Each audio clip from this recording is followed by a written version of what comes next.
belajar. Sempet juga kayak kok kamu goblok sih gitu. Pernah itu, aduh sakit ya. Sama senior sendiri gitu? Enggak sama senior, sama orang Jepangnya itu. Kamu goblok nih gini. Tapi di situ ya bukan saya terpuruk, tapi saya malah membuktikan, nah, saya nih bisa loh gitu loh. Wis. Aduh. Halo minasang, assalamualaikum warahmatullahi wabarakatuh. Waalaikumsalam warahmatullahi wabarakatuh. Balik lagi dengan saya, Baik Purnomo yang ngomongnya medok dan ngapak. Oke, untuk kali ini alhamdulillah bisa bertemu dengan teman saya ya. Kali ini saya juga mau interview tentang dia, pekerjaan dia di Jepang, proses dia dan ya macam-macam lah. Pokoknya tentang teman saya ini. Oke, untuk itu langsung aja perkenalkan namanya siapa Mas? Ya, selamat sore nih ya, belum di sini udah sore ya. Sore. Perkenalkan nama saya Dwi Agung Prasetyo. Saya berasal dari Indonesia, Jawa Tengah ya. Sama kayak Mas Bayu juga Jawa Tengah, tapi Mas Bayu Cilacap, saya Batang. Umur 22 tahun. Oke. Asli dari Batang. Namanya Mas Agung. Asli dari Batang. Mungkin jarang yang tahu ya. Batang itu di mana? Mungkin jarang yang tahu. Iya, Mas Bayu juga. tahu. Pekalongan tapi tahu. Iya, ya? tahu, Nah, itu Pekalongan. sebelahnya Pekalongan lebih spesifiknya itu. Tapi lokatnya lokal ngapak ya? Ngapak ya, campur ada yang bendek kayak Semarang gitu. Ya ngapak ya, jadi campur-campur lah. Perasaan gua ngomongnya kadang sama dia ngapak gitu. Oke, terus dulu kamu kenapa sih pikiran pengen ke Jepang loh? Pikiran pin ke Jepang ya. Di Indonesia dulu, emang dulu kamu kerjanya apa? Lulus kerja langsung kesini apa gimana? Jadi saya tuh lulus sekolah sekolah. maksudnya nih, lulus sekolah kerja di tempatnya bapak saya, karena bapak saya ini bengkel. Saya membantu bapak saya. Sebenarnya udah nggak lulus terus bantu tuh nggak, sebenarnya udah dari kecil saya, udah dari SMP, lulus SD itu udah mulai bantu terus, pulang sekolah bantu orang tua terus. Nah, lulus SMK terus bantu bapak saya di bengkel. Kamu bengkel apa? Motor? Bengkel motor. Terus sekitar 6 bulan, habis itu saya masuk ke LPK karena pengen ke Jepang itu. Proses kamu ke Jepang berapa tahun? 1 tahun. 1 tahun? 1 tahun. Wajar lah, semuanya banyak kan segitu. Berarti LPK-nya pengennya dekat rumah? LPK-nya malah jauh saya. LPK-nya di Klaten. Oh. Klaten ya. Batang Klaten ya. Sendirian? Sendirian. Terus pengen, udah ke Jepang lah gitu apa? Kan banyak Korea, kalau tempat saya itu terkenalnya dulu Korea. Jadi awalnya tuh udah dari SMP tuh udah pengen banget gitu ke Jepang ya, karena ya anak kecil lah ya, anak kecil tuh udah mikirnya tuh Jepang, robot, ya dengan teknologi itulah.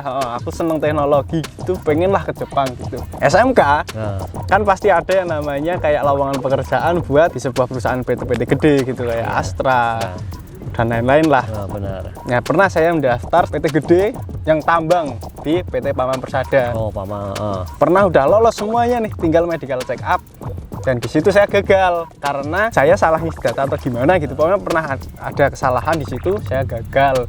Nah, setelah gagal itu saya bertekad saya harus ke Jepang. Itu. Jadi saya awal mulanya pengen banget ke Jepang. Ke Jepang emang udah berapa tahun di Jepang? Di Jepang udah 2,5 tahun. Hampir selesai nih. Hampir selesai ya? 5 bulan lagi, bulan 10. Aduh. Bentar lagi ya? Bentar lagi. Emang kerjanya ngapain sih di Jepang? Saya di pabrik pengelasan. Itu biasanya bikin apa? Dilas semuanya kan ada tuh yang bikin mungkin atau bikin apa kapal ya? gitu-gitu Iya, kan kapal. ada ya. Kalau saya itu lebih ke bikin bracket, terus cover, terus frame, body gitu, mesin. Jadi kayak tahu mesin CNC, mesin potong laser gitu-gitu. Nah itu saya bikin kayak bracket-bracketnya itu, covernya mesinnya itu. Berapa orang sih kamu? Orang Indonesianya itu ada dulu tuh 19 orang karena udah pada pulang. Iya. Sekarang tinggal 6 orang. 6 orang. 6 orang di Indonesia. Gara-gara COVID juga kan ya, COVID, susah masuk buat kesini. Emang dulu kamu di Indonesia juga bisa ngelas? Di Indonesia kebetulan bapak saya kan bengkel loh, juga ada lasnya juga. Nah di situ jadi saya udah. Tapi kan lasnya beda cuy. Di sini kan karbon kan. Dulu las listrik. argon gitu. Kalau di rumah las listrik gitu. Di situ ya kayak yang penting tahu ilmu dasarnya ngelas tuh kayak gini gitu doang. Nekat ke Jepang ya. Tapi tes-tesnya gimana? Pas tes ya awalnya sih karena pernah diomong pas awal-awal itu ini tesnya last mic gitu katanya, suruh last mic, tapi saya tuh nggak ngerti last mic itu kayak gimana.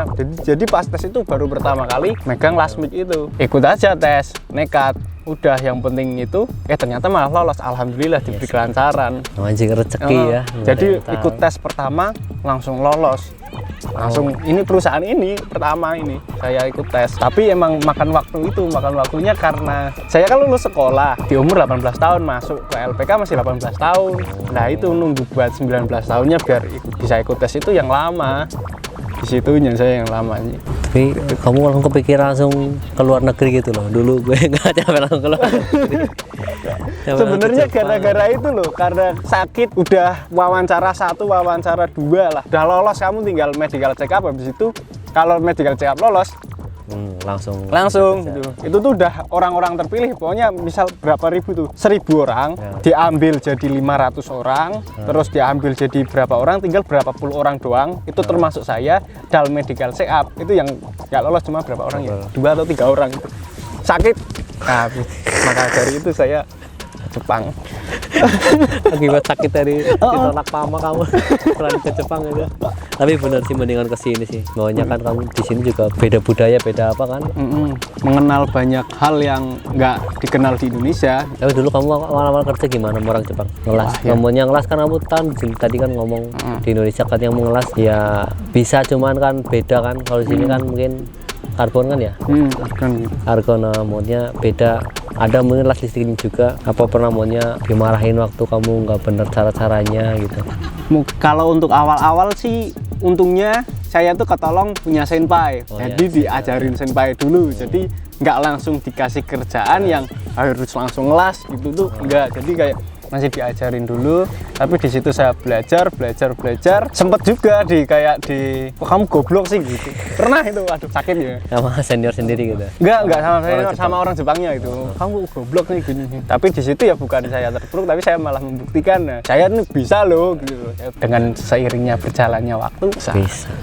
Emang awal kita bahasa juga masih susah kan ya? Susah banget sih. Bahasa, kerjaan, pokoknya awal penyusuan emang menurut aku juga susah sih. Sama semua pekerjaan. Harus adaptasi, makan waktu lah. Kira-kira kamu udah ngerasa nyaman berapa bulan? Rasa nyaman itu udah mulai masuk setengah tahun ke atas, pas tahun. Ada 2 bulan, 3 bulan itu udah kerasa nyaman. Kerjaan juga udah mulai ngikutin enak gitu? Udah mulai, maksudnya nggak terlalu ketat banget gitu. Enak sih, ada orang Indonesia juga udah banyak yang ngajarin. Terus gue lihat apa kamu di Instagram sama YouTube, kamu aktif juga di situ. Ya, jadi saya konten juga kreator gitu. Konten kreator juga ya. Ada YouTube-nya, ada di Instagram juga ada lah beberapa video juga. Bikin video gitu. Ntar kalau pengen lihat, ntar gue tulis di bawah. Instagram sama YouTube-nya dia. Kalau nggak pengen ngepoin mama sini, pengen kenalan juga nggak apa-apa. Bikin video bareng ayo gitu. Iya, mau bikin video bareng. Berarti sekarang udah tahun, bentar lagi pulang. Harusnya. Oh, mau nerus berarti rencana? harusnya pulang, tapi saya nerus 2 tahun. 2 tahun. Yang 5 tahun takut teh apa nyari bini sini? Saya nggak punya kepikiran ya, saya mau nyari orang sini ini nggak ada pikiran sama sekali sih, lebih ke. Oke, untuk terakhir gue mau nanya nih, kan lu udah ngerasain semuanya yang di Jepang. Itu musim kerjaan lu ngelas, lu pernah dimarahin semuanya. Terus lu juga kan jadi konten kreator, mungkin kayak makan waktu atau semuanya. Sekarang kan juga Jepang udah mulai buka ini dari orang-orang luar gitu loh, orang Indonesia juga yang mau kerja di sini. Mungkin ada masukan dari kamu, boleh silakan. Oke, buat pesan ya buat teman-teman yang pengen ke Jepang atau yang pengen tahu tentang Jepang lah gitu dan lain-lain lah. Pokoknya intinya kalau pengen ke Jepang tuh harus siap mental, siap hati, siap tenaga, pikiran gitu. Intinya harus siap. Yang kedua semangat, terus harus punya tujuan. Jadi kayak jangan yang penting gue kerja di Jepang gitu. Kalau nggak ada tujuannya kan ya buat apa gitu, 3 tahun ngorbanin waktu 3 tahun jauh dari keluarga tapi nggak ada tujuannya. Sama semangat belajar bahasa Jepang itu penting banget. Asli itu bahasa Jepang. Kalau banyak yang ngomong bahasa Jepang nggak penting karena belum pernah ngerasain pentingnya bahasa Jepang sebenarnya gitu loh. Iya, itu bahasa sih. Jepang penting belajar. Iya benar sih, benar. Ya, intinya makasih banget buat ini Mas Agung udah ngasih informasi, emang benar sih. apa yang dikatain dia bahasa mental fisik, apalagi di sini kan cuacanya Ekstrim lah. ekstrim, maupun di daerah kita juga kan salju. Hal yang bagus ya diambil lah, kalau yang nggak bagus ya ngapain diambil gitu loh. Diambil. Kalau mau ngepoin ntar cek aja, Ntar DM juga boleh.